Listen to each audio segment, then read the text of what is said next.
ஒரே கூத்தா இருக்கேடி. இவன் ஆடுற ஆட்டத்தை பார்த்தா எனக்கு திரும்பவும் வயிறு கலக்குதேடி. அந்த போலி டாக்டர் திரும்பவும் வர வைக்கணும் போல இருக்கு. சூப்பரா ஆடுறாரு. நான் வேணா போய் ஆடவா? ஓட்டனா போய் 2 பேரும் தையா தக்க தையா தக்கன்னு ஆடுங்க. பேசுறப்ப பேட்டி என்ன பாட்டி இது? ஆனந்த் எப்படி மாறிட்டாரு? அவனுக்குள்ள ஏதோ ஆவி பேய் புகுந்திருக்கு. அடியே, இந்த கேரளால இருந்து ஜி பூம்பான்னு மந்திரவாதியை கூட்டிட்டு வந்து ஓட்டிடலாமா? போயிடலாம் போயிடலாம். வாங்கடி வாங்கடி. சோறு வேற பாத்துட்டாண்டி. வாங்கடி, நைஸா நழுவிடலாம். போயிடலாம். பாத்துட்டீங்களா? தெரிஞ்சிருச்சா? சரி விடுங்க. அப்பா விட்டுட்டாண்டி, விட்டுட்டான்.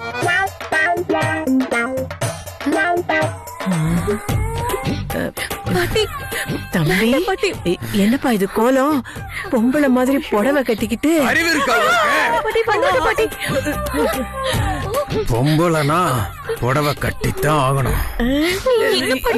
என்னடி இப்படி எல்லாம் பேசிக்கிட்டு இருக்கா? தம்பி, இந்த ஊசி போன விருஞ்சி சாப்பாடு மாதிரி மூஞ்சி எல்லாம் மஞ்ச மஞ்சேன்னு இருக்கேன். இந்த காக்கா வலிப்புக்காரருக்கு கரண்ட் ஷாக் அடிச்ச மாதிரி உங்க உடம்பு விட்டு விட்டு இழுக்குதே. என்னாச்சு தம்பி உங்களுக்கு? காக்கா வலிப்பு? அது காக்கா வலிப்பு இல்ல, டான்ஸ் கிளவி. தெரியல? இதுக்கு பேரு டான்ஸ் ஆண்டி. இந்த முடக்கு வந்தவ மாதிரி நிக்கிறான். இதுக்கு பேரு டான்ஸ். என்கிட்டயே கிண்டலா? பயமா இருக்கு. நான் யாரு தெரியுமா? இப்போ காஞ்சனா. இது ஏன் ரூம்? எனக்கே தெரியாம சாவி எடுத்து என் ரூம்குள்ளே வந்திருக்கீங்களே. உங்களை என்ன பண்ணலாம்? ஐயோ ஐயோ, நான் இல்ல காஞ்சனா. நான் சாவி எடுக்கல, இவதான் சாவி எடுத்தா. நான் எடுக்கல, இவங்க தான் எடுத்துட்டாங்க. நான் இங்க டான்ஸ் ஆடுவேன், ஓடி விளையாடுவேன். பாட்டி, யாராச்சும் உள்ள வந்தா அவங்கள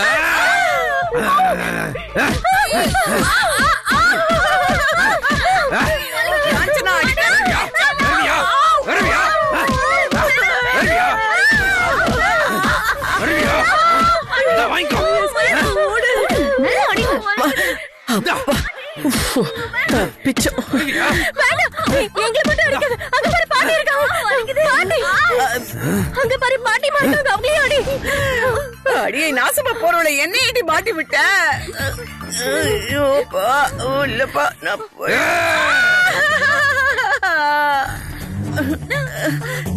என்கிட்டே விளையாட்டா?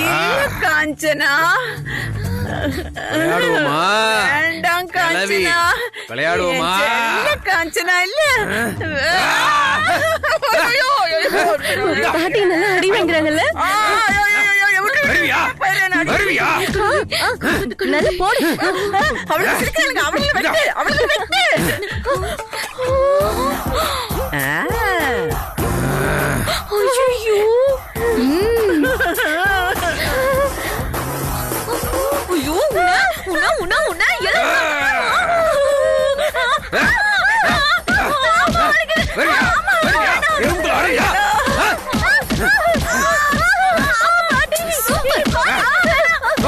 வெளியே போ.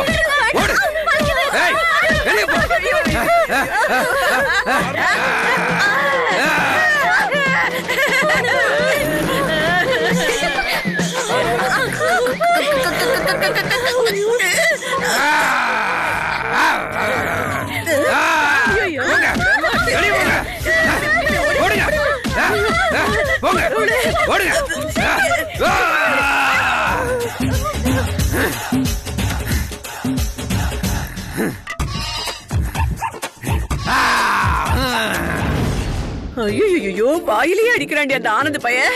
நல்ல வேளை என் கைய வச்சு அப்ப தடுத்துட்டேன்.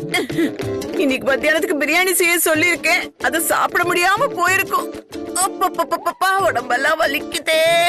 கதவை இழுத்து பூட்டிட்டு வேடிக்கை பாக்குறாடி அந்த ஆட்டக்காரி மேனா மினிக்கி. ஆமா பாட்டி, கொழுப்பெடுத்தவன் கதவை வெளியே சாத்திட்டு சிரிக்கிறா பாட்டி. என் உடம்பெல்லாம் அடி வாங்கி அப்படியே வலிக்குது பாட்டி. ஊம காயமா உள்ள அப்படியே எரியுது பாட்டி. நல்லா அடி அடின்னு அடிச்சிட்டோம் பாட்டி. பாருங்க உடம்பெல்லாம் எப்படி எரியுது தெரியுமா? ஏன் பாட்டி, நிஜமாவே ஆனந்துக்கு பேய் பிடிச்சிருக்குமோ? பிடிச்சிருக்குடி, ஆனா அது சாதாரண பேய் இல்ல, அந்த மீனாட்சி பேய். அதான் இந்த ஆட்டம் ஆடுறா. பாட்டி, அவங்க நம்மள நல்லா ஏமாத்துறதுக்காக இத மாதிரி எல்லாம் பண்ணிருக்காங்க. நிஜமாவே புடவை, லிப்ஸ்டிக் எல்லாமே மீனாட்சியோடது பாட்டி. நம்ம கண்டுபிடிச்சது அவனுக்கு தெரிஞ்சு போச்சு பாட்டி. அதான் நம்மள இப்படி வெளுத்து வாங்கிட்டான். இதெல்லாம் பிளான் போட்டது வசுதான் பாட்டி. இருக்கும்டி, இருக்கும். ஆனா இதை மட்டும் இப்படியே விட்டுற கூடாதுரி.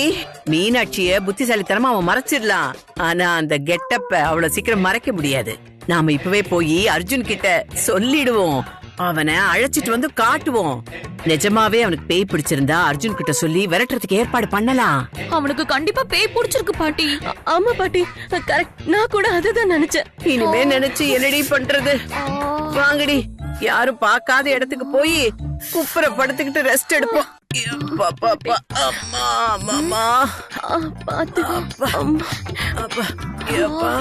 ஓகேங்க, பாய். என்னாச்சு?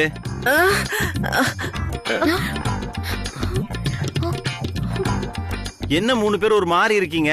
வாங்க இங்க.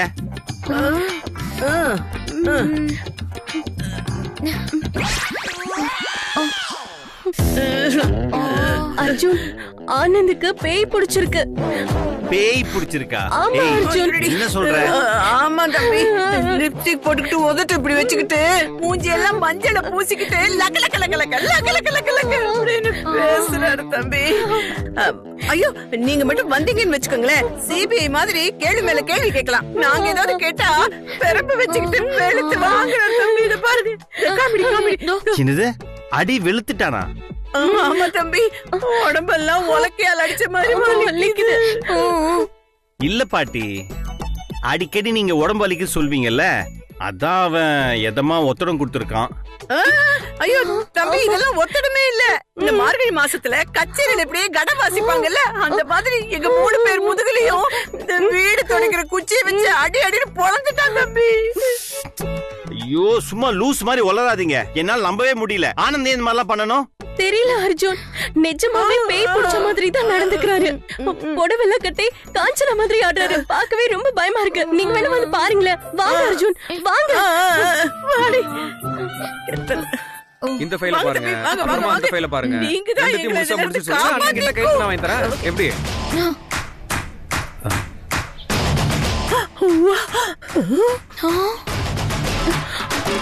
என்னண்ணா எல்லாரும் ஒண்ணா வந்திருக்கீங்க? அவசரப்படாதீங்க, அவசரப்படாதீங்க. இவன் பேச்ச நம்பாதீங்க, இவன் பேச்ச நம்பாதீங்க. பீரோ பாப்பா, பீரோ பீரோ பீரோ பாப்பா, பீரோக்குள்ள இருக்கல, பீரோக்குள்ள. பீரோல இல்ல, எனக்காக எனக்காக. தம்பி தம்பி, இங்க பாருங்க, இங்க பாருங்க. பாத்ரூம்ல போய் பாப்போம்.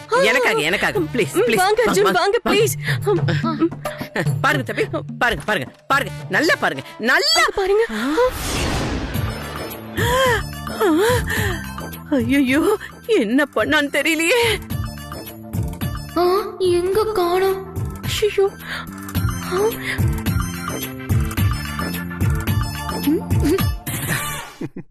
விடு.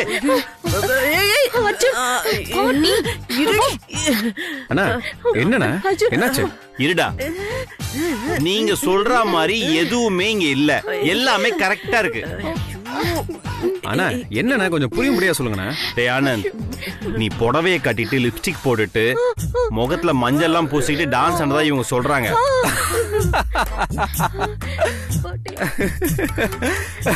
மேடம் பாருங்க எப்படி சொல்லிருக்காங்க. செம்ம காமெடி. நான் சீரியஸா நான் இப்படி எல்லாம் போய் பண்ணோனா? அவங்க தான் சொல்றாங்கன்னு சொல்லிட்டு நீங்களே என்ன வந்து கேக்குறீங்க பாருங்க. ஐயோ, எனக்கு அதான ரொம்ப வருத்தமா இருக்கு. பாட்டி பாருங்க பாட்டி, நம்ம வரதுக்குள்ள எல்லாத்தையும் நீட்டா ரெடி பண்ணிட்டோம். எல்லாம் இந்த வசுவோட வேலையா தான் இருக்கும். ஆமாண்டி, பண்றதெல்லாம் பண்ணிட்டு ஒண்ணுமே தெரியாத மாதிரி ரியாக்ஷன் கொடுத்துட்டு இருக்கா பாரு. எனக்கு ரொம்ப ஃபீலிங்கா இருக்குண்ணா. சரி சரிடா, அதுக்கெல்லாம் ஒன்னும் ஃபீல் பண்ணாத. அந்த மாதிரிலாம் இருக்காது, நான் சொல்லிட்டேன். இனியா சொன்னதுனால்தான். அண்ணா ப்ராமிஸா அப்படிலாம் எதுவுமே இல்லண்ணா. டேய் தெரியும்டா, நீ யாருடைய தம்பி, நீ இப்படிலாம் செய்ய மாட்டேன்னு எனக்கு நல்லாவே தெரியும். துப்பாக்கி தம்பி, இப்பதான் உங்க தம்பி புடவைய கட்டிக்கிட்டு அப்படியே டான்ஸ் ஆடிக்கிட்டு எங்களெல்லாம் பொழந்து எடுத்துட்டாரு. இவன் மேல சத்தியமா சொல்றேன், இப்படி எல்லாம் பண்ணாரு. ஐயோ அர்ஜுன் சார், இவங்க சொல்ற மாதிரி நடந்திருந்தா புடவை, மஞ்சள், லிப்ஸ்டிக் இதெல்லாம் எங்க? ஆனந்த் இங்கே தானே இருக்காரு. அதான் நீ இருக்கேடி, எல்லாத்தையும் பக்கமா பதுக்கி வச்சிருப்ப. அதெல்லாம் ஒண்ணும் இல்லண்ணா, வசுந்தரா மேடமும் இங்கதானே இருக்காங்க. ஆமால, கரெக்ட். அர்ஜுன் சார், எப்பவும் கெட்ட விஷயங்களை நினைச்சிட்டே இருந்தா கெட்ட கனவு வந்துட்டே தான் இருக்கும். அதே மாதிரி கனவு கண்டிருப்பாங்க, அதத்தான் இவங்க சொல்றாங்க. ஏய் அடியே அடியே, பஞ்சத்துல இருக்கிறவ பணியாரந்த கதையால இருக்கு நீ சொல்றது. ஏண்டி, கனவாவே இருந்தாலும் 3 பேருக்கு ஒரே கனவாடி வரும். இத பாருங்க தம்பி, நீங்க நடு நிலையா இருந்து யோசிங்க தம்பி. பானை நிறைய சோறு இருந்தாலும் அது யானைக்கு போதுமா? அந்த மாதிரி இருக்கு இவ சொல்றது. கொஞ்சம் அமைதியா இருங்க. நீங்க சொல்ற மாதிரி இங்க எதுவுமே இல்ல. அப்புறம் எப்படி நீங்க சொல்றத நான் நம்புறது? இல்ல அர்ஜுன், நாங்க ப்ராமிஸ பார்த்தோம் அர்ஜுன். முதல்ல எதுக்கு ஆன் ரூமுக்குள்ள நீங்க வந்தீங்க? அது அது ஏதாவது சமாளிச்சு தொலை, என் மூஞ்சிய பாக்குறேன். இல்ல அர்ஜுன், இந்த வீட்டோட மருமகளா எனக்கு இது கூட உரிமை இல்லையா? அதெல்லாம் ஒண்ணும் இல்ல இனியா. இப்ப நீ ஒரு பிரச்சனைன்னு சொல்றதால தான் நான் கேக்குறேன் நானு. ஆனந்த் ரூம்ல தானே பிரச்சனை, நீங்க சந்தேகப்படுறதா சொல்றீங்க. நீங்க 3 பேருமே அவன் கூட இங்கே தங்குங்க.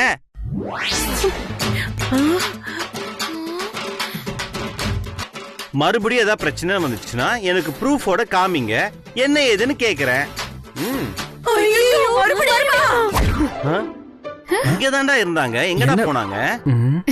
எங்க போகணுமோ அங்க போயிட்டாங்க. சரி, நீ ஒர்க்க பாரு. சரிண்ணா. நீ ஃபைல பாரு. சைட ஒரு ஹாஸ்டல் வேற.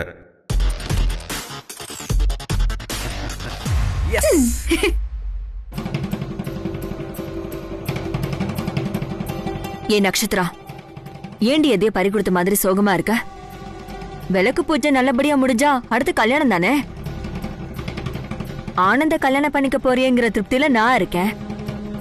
நம்ம கனவெல்லாம் நினைவாக்க போற நேரத்துல நீ ஏண்டி இப்படி இருக்க? நீ இந்த வீட்டோட மருமக, எப்பவும் கொலகொலன்னு இருக்கணும். நீயும் நானும் தான் இப்படி பேசிட்டு இருக்கோம், மத்தவங்க யாரும் இதை ஏத்துக்கிற மாதிரியே தெரியலையே. ஏய், அத பத்தி நீ ஏண்டி கவலைப்படுற? நீ நம்பிக்கையோட இருடி. போ மம்மி, எப்படி நம்பிக்கையா இருக்க முடியும்? அந்த பக்கம் மீனாட்சி இந்த வீட்டு மருமகளாக்கணும்னு வசுந்தரா கங்கணம் கட்டிட்டு சுத்ரா, இந்த பக்கம் அந்த அரட்டிக்கிட்டு அதான் அந்த இலக்கியா அவளை இந்த வீட்டு மருமகளாக்கணும்னு இந்த கிழவி துடிக்குது. இத்தனைக்கும் இந்த கிழவிக்கும் இந்த வீட்டுக்கும் சம்பந்தமே இல்ல. அது இனி அவ கையில போட்டுக்கிட்டு தெனாவிட்டா சுத்திக்கிட்டு இருக்கு. இந்த ஆனந்த் மாமா என்னடான்னா எப்ப பாரு ரூம்லயே அடைஞ்சு கிடக்குறாரு, என்ன சுத்தமா கண்டுக்கவே மாட்டேங்கிறாரு. நீதான் என்ன இந்த வீட்டு மருமகன்னு சொல்ற. ஆள் ஆளுக்கு இங்க கோஷ்டி போட்டுட்டு திரியறாங்க. நமக்கு ஹெல்ப் பண்றதுக்கு கூட இங்க யாருமே இல்லையே மம்மி. எனக்கு ஆனந்த் மாமா கூட கல்யாணம் நடக்குமானே சந்தேகமா இருக்கு. ஏய், லூஸ் மாதிரி பேசாத. சாமியே நமக்கு துணையா இருக்கிறப்போ பூசாரிய பத்தி நீ எதுக்கு கவலைப்படுற? என்ன மம்மி சொல்ற? எனக்கு ஒண்ணும் புரியலையே. என்னடி, நம்ம அர்ஜுனை பத்தி தான் சொல்றேன். அவன் என் அண்ணன் மகன், ஏன் ரத்தம். என் அண்ணி என்ன சொல்றாங்களோ அததான் அவன் செய்வான்டி. உங்க 2 பேரோட கல்யாணத்தை நடத்தி கொடுக்கறதா அண்ணி கிட்ட சத்தியம் பண்ணி கொடுத்திருக்கான். அதனால நீ எதை பத்தியும் கவலைப்படாத. அப்போ அர்ஜுன் மாமா நமக்கு முழுசா சப்போர்ட் பண்ணுவாங்கன்னு சொல்றீங்களா மம்மி? அதுல என்னடி சந்தேகம்? இப்ப நல்ல மூட்ல தான் இருப்பான். உனக்கு சந்தேகமா இருந்தா இப்பவே போய் அர்ஜுனை பார்த்து பேசிட்டு வந்துடலாம். சரி மம்மி, போலாம் வா.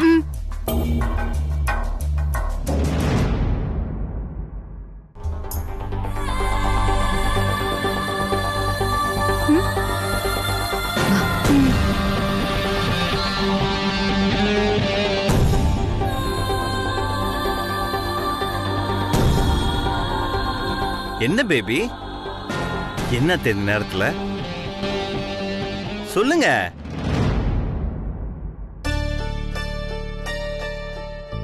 என்னத்த ரூம் வரைக்கும் வந்து இப்படி பேசாம இருந்தா எப்படி? அர்ஜுன், உன்கிட்ட ஒரு விஷயம் பேசணும்பா. சொல்லுங்க அத்த. ஆனந்துக்கு இவளை கட்டி வச்சு இவளை இந்த வீட்டுக்கு மருமகளா ஆக்க போறேன்னு. ஆமா சொன்னேன். நட்சத்திரா என்னுடைய அத்தை பொண்ணு, இந்த வீட்டோட சின்ன மருமக. அதுல யாருக்கு என்ன சந்தேகம் அத்தை? அதுக்கு இல்ல மாமா, இந்த வீட்ல இருக்கிற எல்லாருமே அவங்களுக்கு சாதகமா ஒரு மாதிரி ஃபீல் பண்ணிக்கிறாங்க. இங்க நடக்கிற ஒவ்வொரு விஷயத்தையுமே அவங்களுக்கு சாதகமா மாத்திக்கிறாங்க. அதான் மாமா எனக்கு கவலையா இருக்கு. 2வது விளக்கு பூஜை நடக்க போது நீங்க எனக்கு சப்போர்ட் பண்ணா நல்லா இருக்கும். என்ன பேபி பேசுற? ஏதோ எலெக்ஷன்ல ஓட்டு கேக்குற மாதிரி பேசிட்டு இருக்க. இத பாரு, நீ சொல்றது எனக்கு எதுவுமே புரியல. பட் நீ எதையும் போட்டு குழப்பிக்காத. இந்த வீட்ல அம்மா நினைக்கிறது மட்டும்தான் நடக்கும். அதுக்கு நான் பொறுப்பு. இல்ல அர்ஜுன், அவ சுத்தி வளைச்சு பேசுறா. முதல் பூஜையில நல்லபடியா விளக்கு போட்டாச்சு.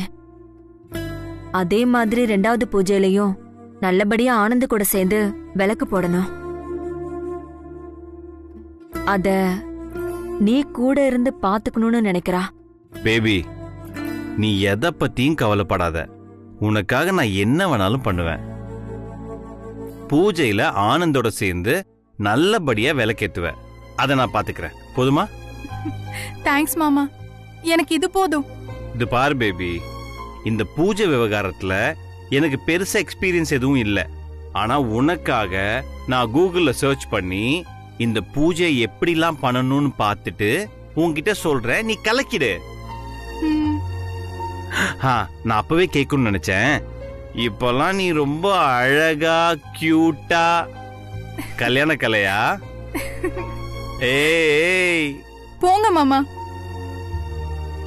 வெக்கத்தை பாரு. இந்த பாரு பேபி, ஆனந்துக்கு நீ தான் மனைவி, இந்த வீட்டோட சின்ன மருமக. நீ எதை பத்தியும் கவலைப்படாம சந்தோஷமா இருக்கணும். ஓகேவா? ஆனந்த் இவள அவ்வளவா கண்டுக்கிறது இல்லன்னு உள்ளுக்குள்ள நட்சத்திராவுக்கு ஒரு கவலை இருக்கு. அதான் இது எல்லாமே கல்யாணத்துக்கு அப்புறம் சரியா போயிடும். Okay, don't worry. கொஞ்சம் சிரிக்கலாமே. Very good. இந்த சிரிப்போடையே போய் தூங்கு. அப்புறம் மாமா, நாளைக்கு உங்களுக்கு பால் பாயசம் பண்ணி தரேன். அது மட்டும் வேணாமே. ஓகே, ரிஸ்க் எல்லாம் வேண்டாம். பட் ஆனந்துக்கு வேணா பண்ணிட்டா. ஓகே மாமா. ஓகே, போயிட்டு பை பை மாமா. Bye. Good night. Good night. ஓப்போ, நல்ல வேலை பாயசத்துல தப்பிச்சோம்.